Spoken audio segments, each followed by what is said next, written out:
चंडीगढ़ अपराधियों के लिए आसान टारगेट बनता जा रहा है।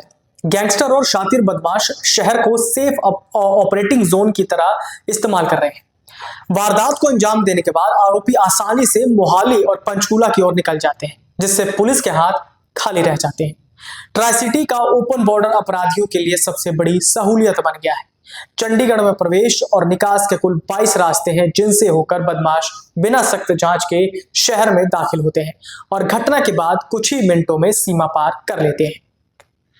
कई बॉर्डर पॉइंट पर न तो कड़ी चेकिंग होती है और न ही पर्याप्त निगरानी व्यवस्था मौजूद है।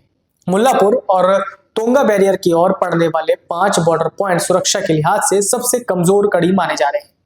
यहाँ कई स्थानों पर सीसीटीवी कैमरों का अभाव है, जिससे संदिग्ध गतिविधियों को ट्रेस करना पुलिस के लिए चुनौती बन जाता है।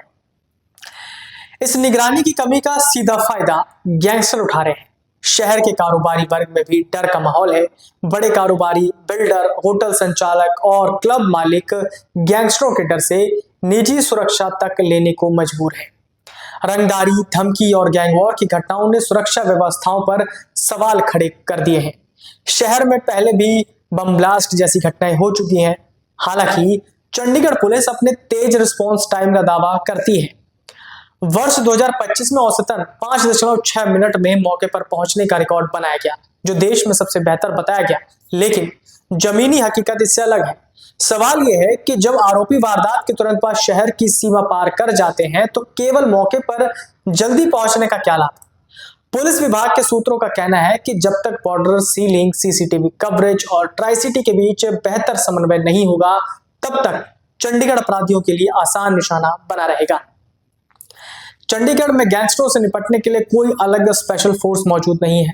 सेक्टर 9 में प्रॉपर्टी डीलर प्रीत नागरा और चीनी नागरा की दिन दिहाड़े हत्या और एक दिन पहले पंजाब यूनिवर्सिटी में छात्र नेता पर फायरिंग की घटनाओं ने चंडीगढ़ में कानून व्यवस्था की स्थिति पर गंभीर सवाल खड़े कर दिए।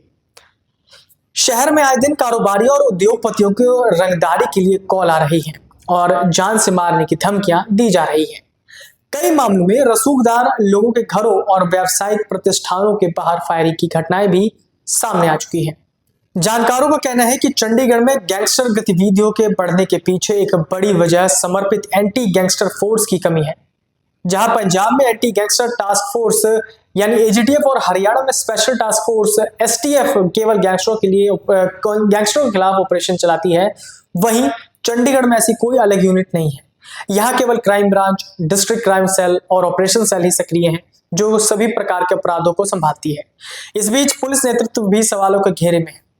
डीजीपी डॉक्टर सागरप्रीत हुड्डा और एसएसपी कंवरदीप कौर पर शहर में कानून व्यवस्था बनाए रखने में विफल रहने के आरोप लग रहे हैं।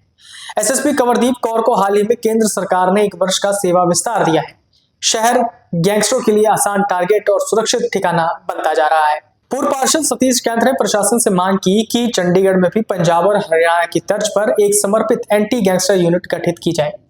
जब तक गैंगस्टरों के खिलाफ अलग रणनीति और विशेष फोर्स नहीं बनाई जाती, तब तक इन गतिविधियों पर प्रभावी नियंत्रण संभव नहीं है। अगर आप ये वीडियो YouTube पर देख रहे हैं तो हमारे चैनल को सब्सक्राइब कर बेल आइकन दबाएं और Facebook पर देख रहे हैं तो हमारे पेज को लाइक करें।